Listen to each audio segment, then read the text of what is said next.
na ako. Pantulog na ako. It's okay. Yep, okay lang. Let's start cleaning the fridge.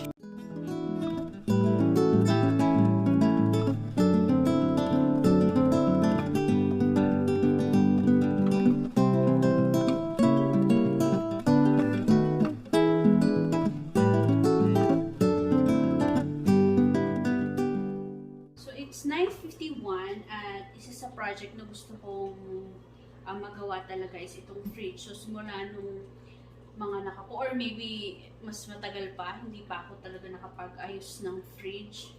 So ngayon, nakakagawa lang ako kapag andito si daddy tapos nasa kanya si baby. Anyway, ito ang project natin ngayon.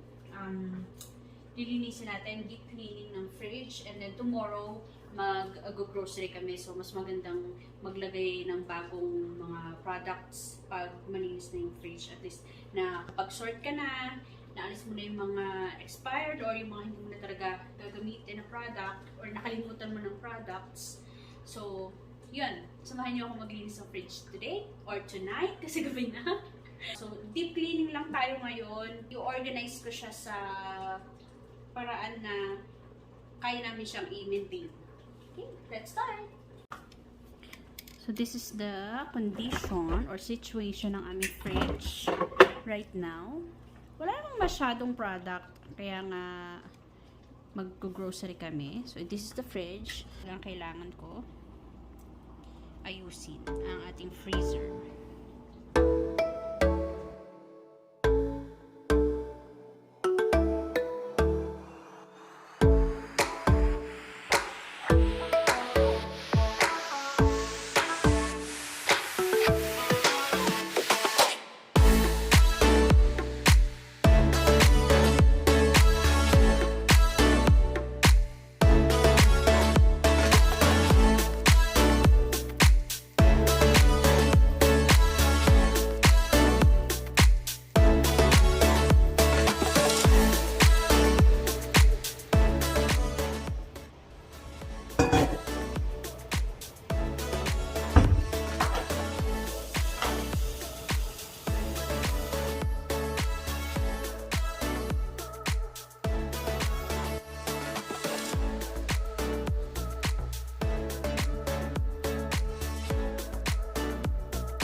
Box ba? Pang fridge din? Hindi naman na.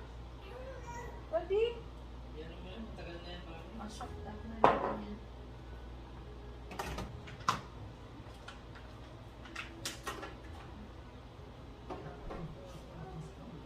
Daddy, yung mga itlog na pula. Matagal na din to? Hindi na sisipa. Sure?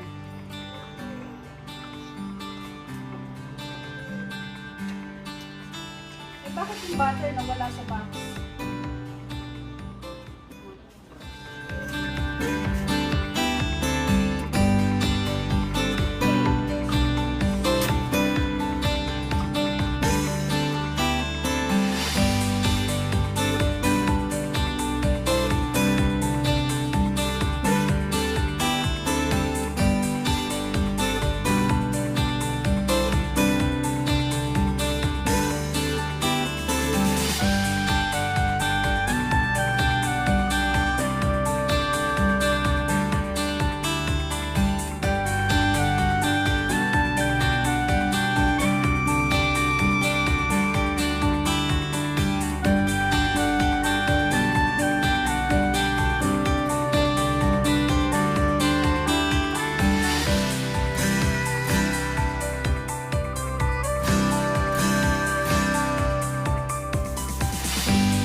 tanggal ko nga yung bisa eh.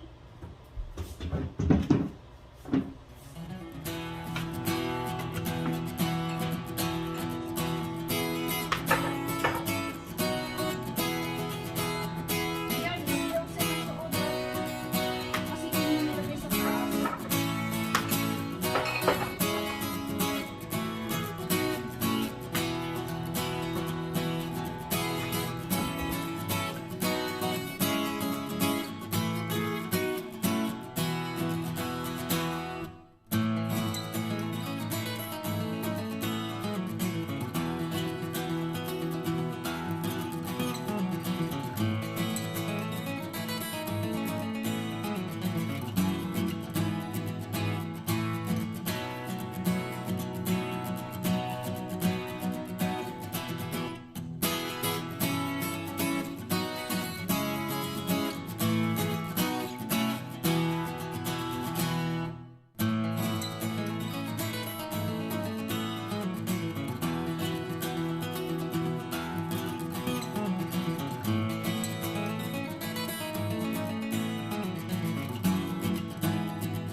So, ito na lang, dalawang basket. So, may kasama kami sa bahay. So, kanya to. At ito yung sa amin. So, iaayos ko na rin tong basket niya. Marami na rin ako natanggal dun sa products niya. So, ito. Sa kanya din to. And ito sa amin. Yung mga fruits na hindi na nakakain. Nabili pero hindi nakakain. Okay.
steak.